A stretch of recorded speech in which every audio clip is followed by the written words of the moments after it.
Hey Christian, how's it going, man? Hey, morning. Things are going pretty good. I'm excited for the talk today. I feel like it's a little less quote researchy of what we're going to talk about, more of maybe a conversation piece and not so much harping on, these giant systematic review studies. And so with that, why don't you kind of take us in and define what we're going to be talking about today, Christian? Yeah, sure. So today we are using an article called Revisiting the Whys and Hows of the Warm-Up. Are we asking the right questions? As more of a template for the conversation around what's a warm-up, why do we do it, should we do it, what are some of the specifics around it, and should we even really be getting too specific about it in general? So I do want to start with the definition of a warm-up. In the article, they said the warm-up is expected to prepare the athletes for performing in the subsequent training session or competition. My way of saying that is the warm-up is anything you do before the main event. The whole purpose of why we're trying to get warmed up, at least in theory, is it's meant to increase your performance and decrease your injury risk. And there are many proposed ways for how that can work. One is going to be generally increasing your body temperature. One is improving your neuromuscular efficiency. Then you have mentally preparing yourself for that upcoming activity. Warm-ups are also good for team bonding if you're in a team sport. And then lastly, it's a way that you can decrease your pain and work on some rehabby stuff before you get into your main event. So now, Eric, I think that we should just go back to the top for all these different reasons, how they might work, and just talk about them. So specific thoughts around the increasing your body temperature bit. Yeah, that's a good one. Well, just because this is something that I've seen a lot more. Just at the gym I go to, they have a sauna there, and I've been noticing, I've been seeing a lot of people. I like to do the sauna after my workout. It's kind of like congratulations, you did leg day. Now you can sit in the hot room and relax. But like I see a lot of people come in and they sit in the sauna for 3, 5 minutes, and then they have all their gym stuff on, and they get up and they go straight upstairs to the gym. And so, I mean, I guess we could argue is sitting in a sauna for 5 minutes really raise your body temperature. But I mean, I guess we consider that a little warm up, right? If we're talking about this idea of raising up the body temperature to prepare for sport or activity, I guess you could do it in a passive way by just sitting in a sauna and letting letting that body temperature heat up a little bit. Yeah, I think the big thing that people think about with raising your body temperature is that raising it inherently makes things move better, feel better, and perhaps decreases your injury risk just because of that. And the big takeaway, I think, from this article and other research around this area is that we don't really know to what extent all that's true. But this is what we do know is true, is that when you are warmer before you go into something, you tend to feel better. You likely perform better. The reasons are probably all over the place, but that is a thing that we all feel.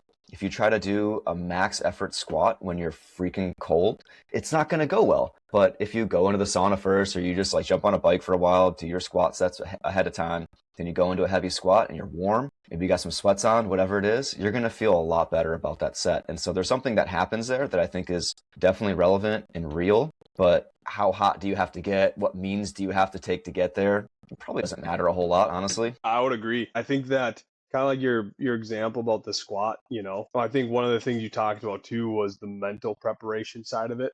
If you're going to do something pretty intense, like a max lift of any kind, that takes a lot of mental fortitude, mental strength, getting ready to go to do that crazy intense lift or activity. So kind of touching on more of on the mental preparation side of things. I feel like when it comes to that, something like a warm up, just being more mentally prepared to handle it. I think in that case, a lot of the warm up sets leading up to said max lift, I think are going to be really important to kind of mentally prepare the individual to perform that. Yeah, so I think we're already seeing, this idea of the warm up being increasing body temperature, and it also has some other, slew of benefits, and they all kind of work together being the like mental preparation as well. Yeah, and that's one of the other reasons that it's supposed to work pretty well, right? I think when it comes to the mentally preparing piece, it's really good to help you just get in the zone, help you focus.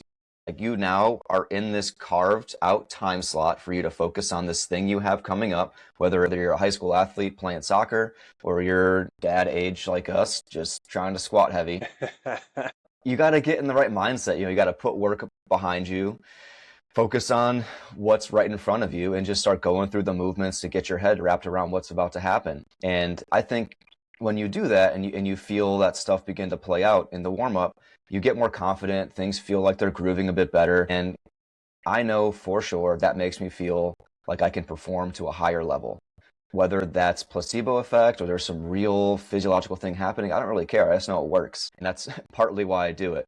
Going off of that, partly why I think it's so important is going to be that third point of improving your neuromuscular efficiency. Warming up is basically taking your body through the movements that you intend to use them in. And the way your body works is the more that you groove those patterns ahead of time, the more efficient your brain and your nerves, your muscles are going to communicate to make that movement happen faster, more forcefully, get to that peak force more rapidly. All that stuff is going to happen when you start to get some reps in. I guess there are two concepts that the article touches on. One is post-activation potentiation, and the other is post-activation performance enhancement, which are basically the same thing, which is when you get things warmed up, you perform at that thing better. So in strength, there's a simple example of this would be working up to a heavy set of 1 to 3 reps on a squat, and then dropping that weight to do the rest of your work sets for 5 reps. And the act of lifting heavier than the work sets beforehand primes your nervous system to lift the heavier weights. So lifting lighter weights after that feels extra light. And it's kind of like anyone that's used a weighted baseball bat. They swing that for a little while, then they swing a regular one. You feel like you can swing so much faster. That's because of post-activation potentiation. I was hoping you were going to stop after the squat so I could take the touchdown call of the baseball bat. That was good though. That was a good analogy. Trying to get the activation and the, kind of the resetting of that nervous system before we start to lift or do things that require things like coordination. For example, myself, being a very, very amateur golfer, I, for me, if I go and I try maybe a couple of drills of just like a reminder, or not even reminding mentally, but reminding my body physically how I want to move or how I want to do something. Majority of the times I tend to play better that day versus just getting up to the tee box and swinging thinking it's just going to come naturally. A lot of that is, I would argue, probably due to this nervous system, neuromuscular kind of priming, getting the movements, those specific movements that you need ready for a sport that takes a lot of, coordination, hand-eye coordination, or a lot of different moving parts. Take a look at like a baseball pitcher. Obviously you want to warm up to those 90, 95 mile an hour pitches so you don't blow your arm out. But in another sense too, you're warming up that system so it gets used to, the different phases of a throw. When you want to release the ball, what are the hips doing while the arm is moving, and all these very complex interactions that you're just trying to get ready to go, get primed up. So yeah, I think that this whole idea of like the nervous system, the neuromuscular system, getting primed and ready to go, I think for me, that's probably the number one thing in terms of like, why do we warm up? In terms of just getting that ready to go and getting it ready to fire. But it's going to be different for everyone in terms of like the mental preparation or the physical warming of the body. I feel like each individual is going to find benefit from either I just want my body to feel warm, or I just need to get into the right mental state, or I just need the repetition so that my body can feel like it's coordinating well enough. Whatever it is, for me, I feel like it's more the coordination piece. And maybe I'm just kind of spitballing now, brainstorming. Maybe it's because there's sports that I like to do that take more like whole body interaction, whole body coordination, like swinging a golf club. And so maybe I just feel like I benefit more from the neuromuscular side of things because that tends to help that sport out the best. And something the article is very clear about is that warming up should be individualized the best that you can make it. Yes, there's a time and a place when you should be having your whole team, for example, doing the exact same warm-up. Maybe that's the beginning of the season, you're getting to know each other, or there's certain time constraints or environmental constraints, whatever it is. Sometimes you have to be more general, but ideally the warm-up would be specific to the athlete because, like you said, you might be accomplishing the same overall goal, but the the way you go about it matters. For you, Eric, you think the neuromuscular components are really what primes you to perform better in your sport.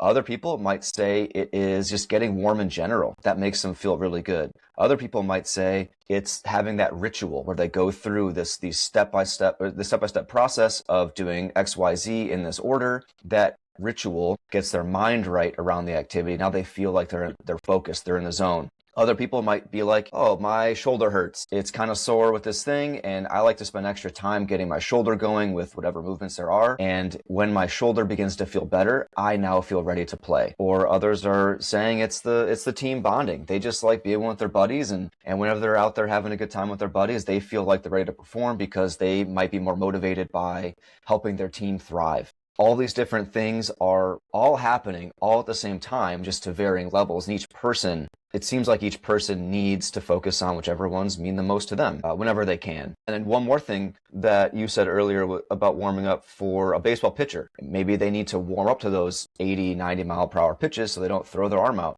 That's a major reason why people recommend warming up, is to reduce that risk of injury. But the crazy thing is we don't know the best way to go about that, and to what degree you get warmed, or to what degree your injury risk goes down by getting warmed up, how it applies to various different sports, whether it's kicking a soccer ball or throwing a baseball pitch or doing a very heavy squat. It really is all over the place, but it does seem like by and large, you should be doing some kind of warm up to get your body ready for those very high physical efforts. And maybe it is all about getting the tissues warm itself, and that's probably the biggest contributing factor. I don't know. I don't think we really know. It can be a multitude of things, but we just know that it works, and we should probably do some degree of it.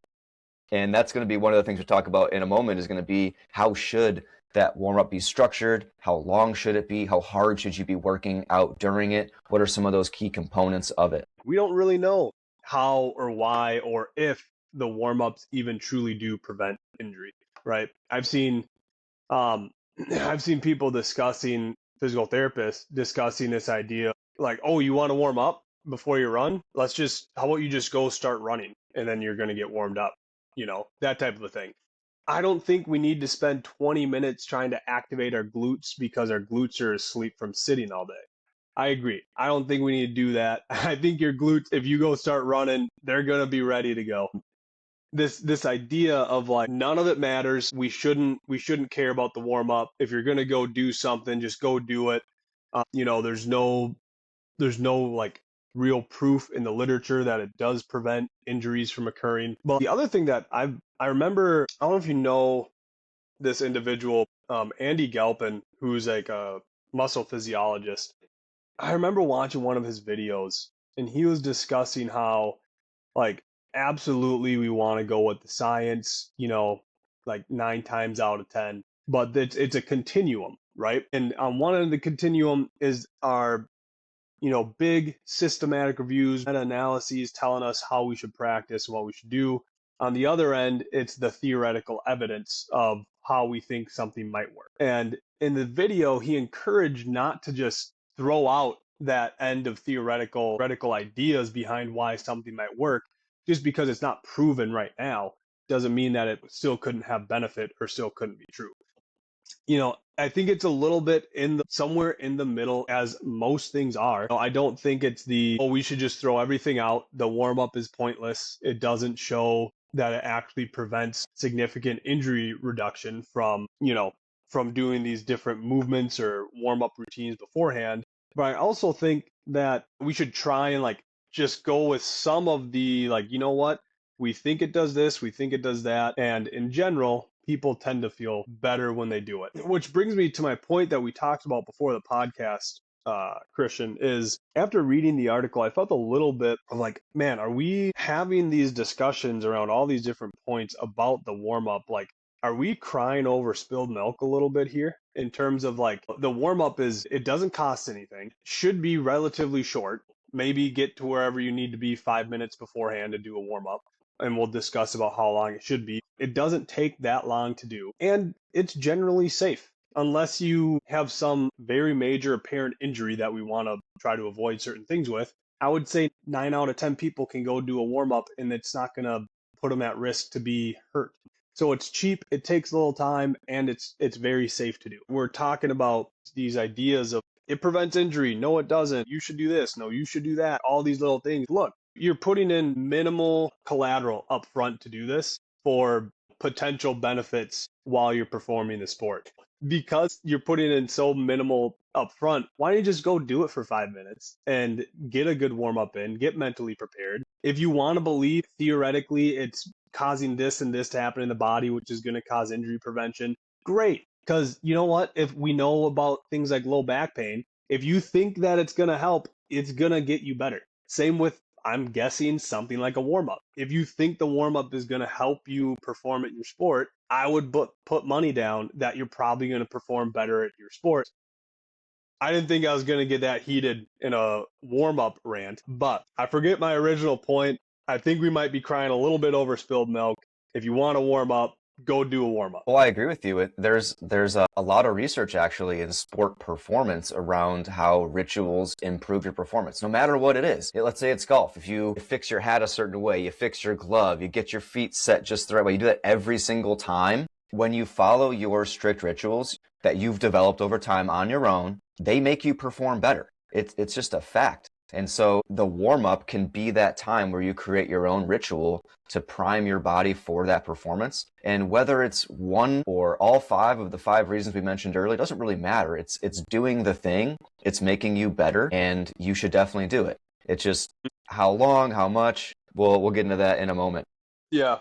They do have in here, if anyone's following along on the second point, what is the warm-up used for?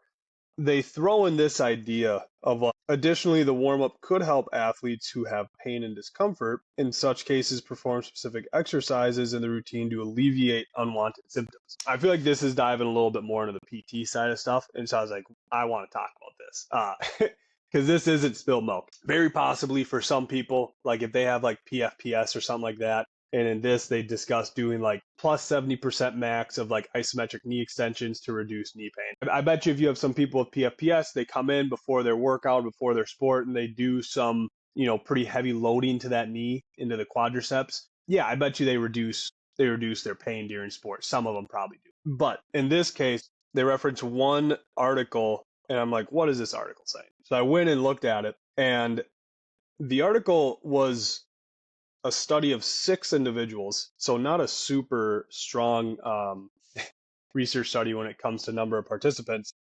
And basically the research study said maybe it might reduce, knee pain if you do 70% plus max voluntary contraction for knee extensions. And it's not even for performance, it's for a single leg squat. And so it's not even like they reported after bout of sporting. It was, do a single leg squat, and do you have pain or not? Now do this, now do more single leg squats. I'm a little questioning on that point.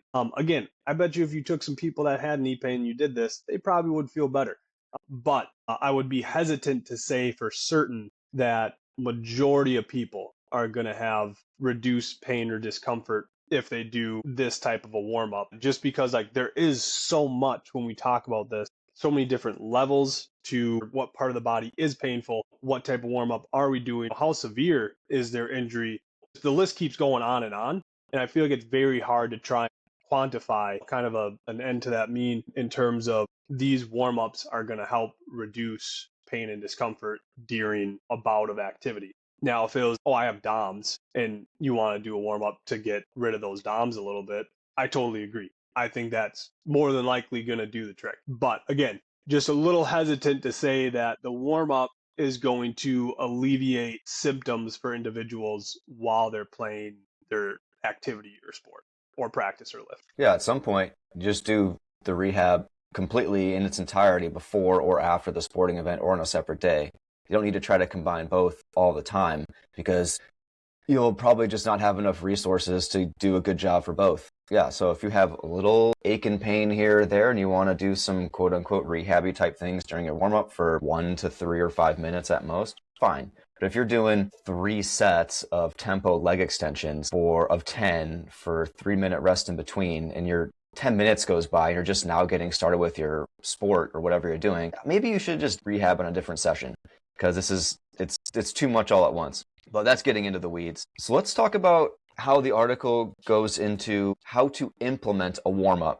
And they broke different styles of warming up into 5 different categories. So 1, there's generic. 2, physical conditioning based. 3, ludic, which means spontaneous or undirected play. 4, sport specific. And 5, training session specific. So going back to number 1, a generic warm-up, that's you might do a lap around the field. You might do some skipping, some light stretching, so maybe some dynamic stretching. You might use light bands for your shoulders, do some pull-aparts, or your hips, do some monster walks, sideways band walks, whatever it is. You're just doing some generic exercise type stuff to get the body temperature up, get you moving in different ways. And that's one way to go about it. Any thoughts you want to add there, Eric?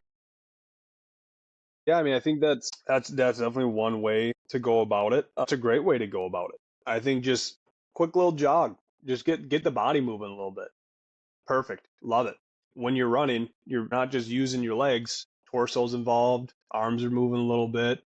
Blood flow is definitely increasing everywhere. Kind of like you said, like to the next point, physical conditioning based warm-ups, like strength development, flexibility training. I feel like this one, it's a little bit more specific in terms of what the goal is. A generic warm-up is go run, buddy, go have fun. Whereas this is like, we're going to actually implement some specific movements for a specific amount of time, for a specific amount of volume, because we want to get these different outcomes. So physical conditioning based warm up, a little bit more specific in what you're doing, but like it says, not necessarily related to the overall sport specific demands. Yeah, totally. The physical conditioning base is just doing some exercise. Like you said, you might do sets of vertical jumps, or you might do some sets of a strength exercise. It has some numbers around it. There's a dose of the thing that you're doing compared to generic, which is more just, like you said, move around aimlessly.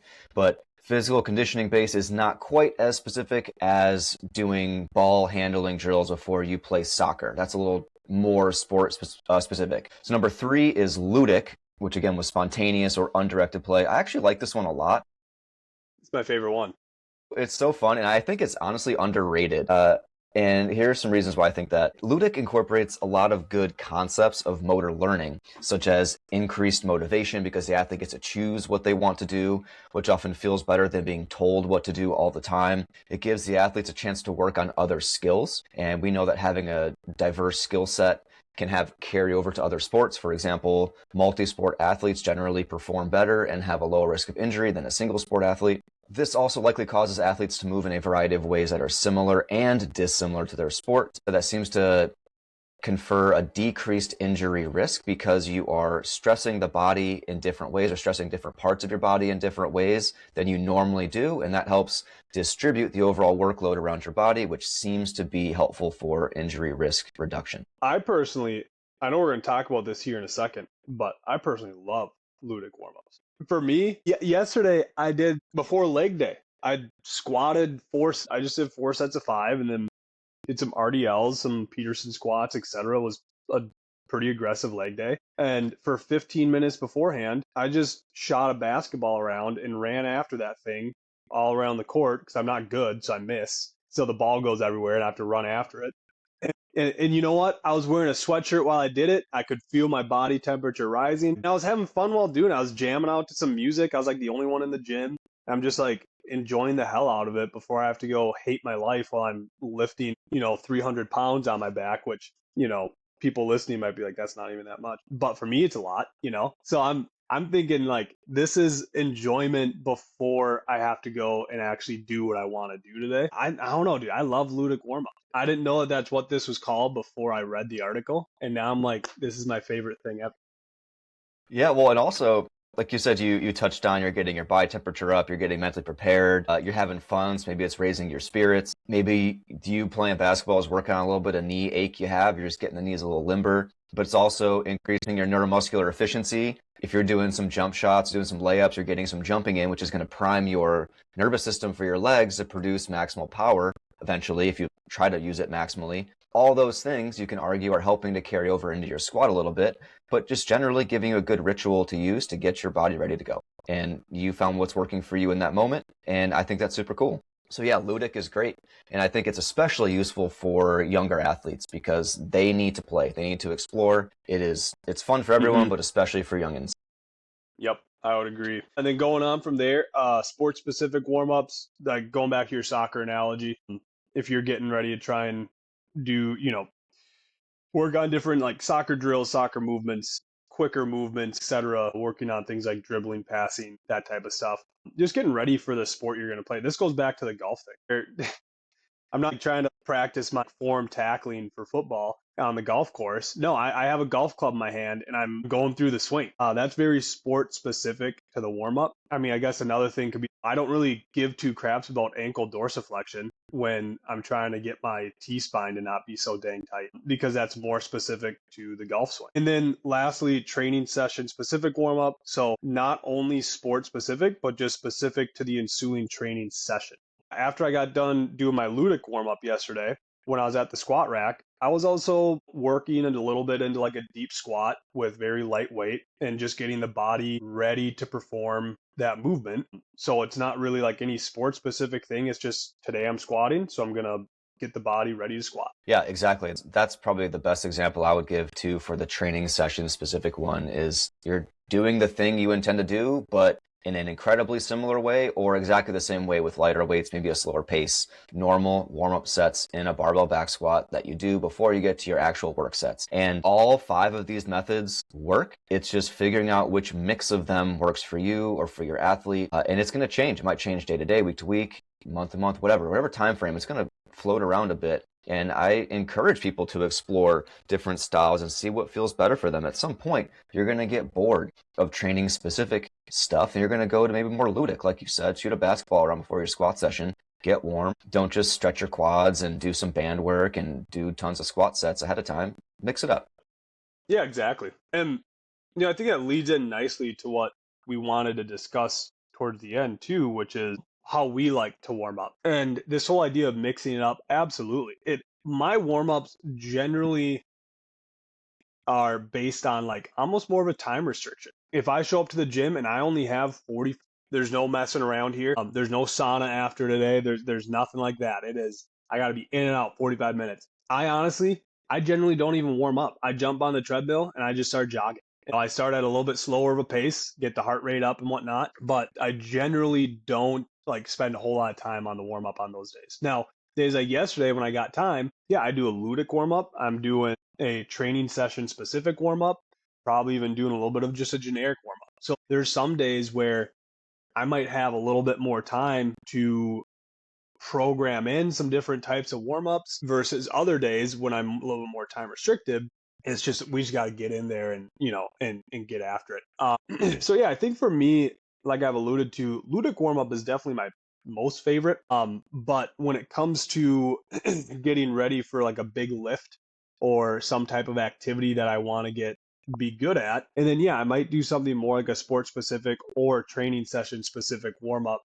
I don't know about you, Christian, but for me, I generally am not like, oh, I need to get my glute meds firing, otherwise I'm going to be effed during this, lifting session, or like I need to get my low trap going and I need to get my Terry's minor firing, otherwise my bench press is going to be like way underweight or whatever it is. Like I don't think about that a whole lot. I don't know, in my head, if you're doing a ludic warm up or if you're doing a generic warm up, I mean, your odds are you're getting pretty much every dang muscle group in the body. If you're just moving generally, just doing some general stuff for 5-10 minutes, everything's getting ready to go. I know I alluded to this earlier, but I don't really buy the whole your glutes are asleep and you have to wake them up, or your rotator cuff is asleep and you have to wake it up.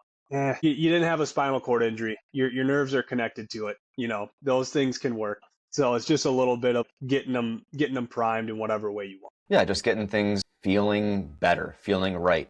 And so I'll come back to that in a second. So I do want to walk you through how I go about warming up for a typical training session. So right now I am Olympic weightlifting. So snatch, clean and jerk, squatting, pulling, things like that. I aim to be warmed up and ready to go for my first set of my first exercise, my first working set, I should say, within 15 minutes of starting my training session. I think a good time frame for everyone to focus on is getting ready to go within 5 to 15 minutes. I think 10 is a really good goal, and the more complex or the heavier your first movement is, the more warm-up you will likely need to get your body coordinated and primed enough for the complexity and the raw weight of what you have to do with it.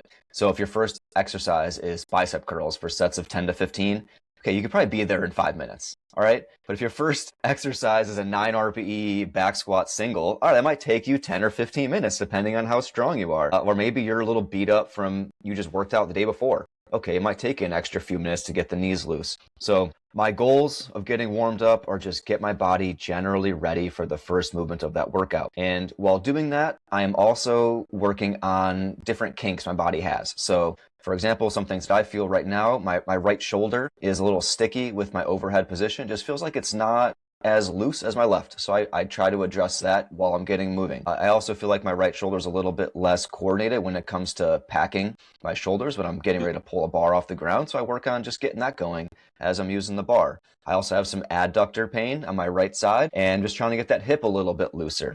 But like there's just two different, I think, styles of this idea of warming up. Like you like to be very intentional and specific with certain things. And whereas like for myself, I just want to get in there and just start moving around basically. Some days I'll get specific with it. Kind of like what you said, like if there's something like maybe if I'm feeling a little tight in one spot, I might try and spend a little bit more time on that spot. Otherwise, I'm going to, for the most part, stay a little bit more generic with it. And both of those approaches work very well. It just kind of depends on, personal preference and whoever for that person, how they feel best going into that sport or going into that certain workout. That sounds good. Well, thanks for the chat today. That was like we said, that was not so much of a quote researchy one. That was a little bit more of just conversation piece, which is nice. Well, we'll see you guys later. Have a good one, and thanks for listening.